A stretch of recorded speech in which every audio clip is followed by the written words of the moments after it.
Have you ever found yourself rewatching a classic Disney movie and discovering hidden details that make you see it in a whole new light? As someone who has been a lifelong Disney enthusiast, I must say that the latest addition to the Lion King franchise has left me utterly spellbound. It's not just the stunning visuals or the impeccable voice acting that has won my heart. It's the depth and complexity of the characters, especially Mufasa and Scar, that they're truly resonated with me. Uh, but why exactly does Mufasa, deaf in the original Lion King, feel even more tragic 30 years after its release? Um, let's dive into the details and see what we can uncover. Um, Attention, the following discussion contains spoilers for the prequel, Mufasa, the Lion King, and this prequel offers new insight into Mufasa's rise to the throne as king of the Pride Lands and how his brother Taka developed such intense animosity towards him, leading to Scar's eventual plot to kill both Mufasa and Simba as his heir. Uh, However, a surprising revelation explains why Mufasa was blindsided by these tragic events. As it turns out, uh, Taka, or rather Scar, had saved Mufasa's life more than once. Uh, um, After a flood forced young lion cub Mufasa to part ways with his parents, it was Taka who initially rescued him from two crocodiles by dragging him to safety with his sharp claws. Um, this act subtly echoes their later confrontations, including the scene where Scar stabs Mufasa, allowing the wildebeest stampede to trample him in a gorge. At the time, Mufasa had been welcomed into Taka's pride, despite Taka's father being skeptical and fearing that Mufasa would eventually betray his son, who was to become the future king of their pride.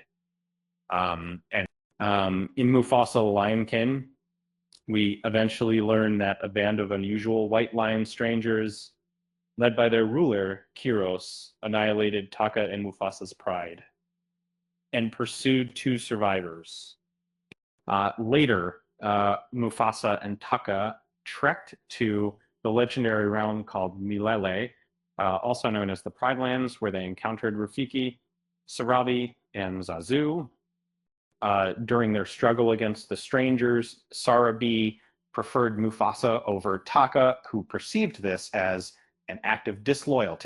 This misunderstanding caused Taka to turn against his brother, revealing the White Lion's location to them, intending to avenge himself by eliminating Mufasa.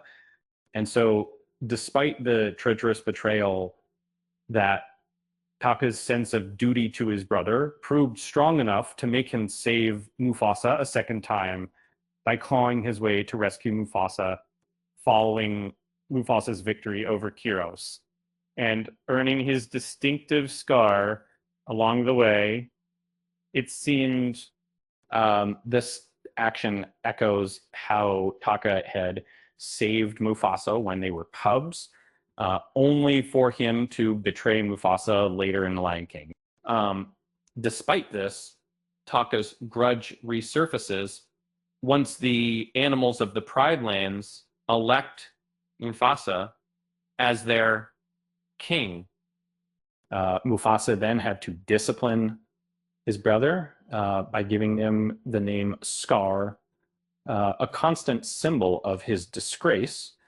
It's sad to think Mufasa may not have anticipated that Scar would betray him in The Lion King, given their past.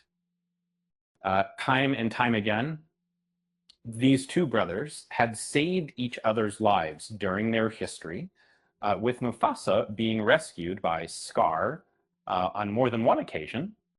In fact, it was Scar who clawed his way to save Mufasa before. And so Mufasa likely believed that Scar would do the same when they were both hanging over the gorge in The Lion King. And however, we know now that Scar had different intentions. What's even more tragic is that Mufasa believed in his older brother so deeply that he didn't take the necessary precautions to keep himself safe from Scar's betrayal, signaling a complete betrayal and vindication. And if you're, in the end, Mufasa's death feels even more profound and heartbreaking, uh, demonstrating that a childhood built on trust can ultimately crumble when it's betrayed by those closest to you. So remember, as you continue watching Mufasa the Lion King, always, always beware of those who may have saved you in the past, for they may be the very ones who come to betray you one day. With that said, thanks for watching, and until next time.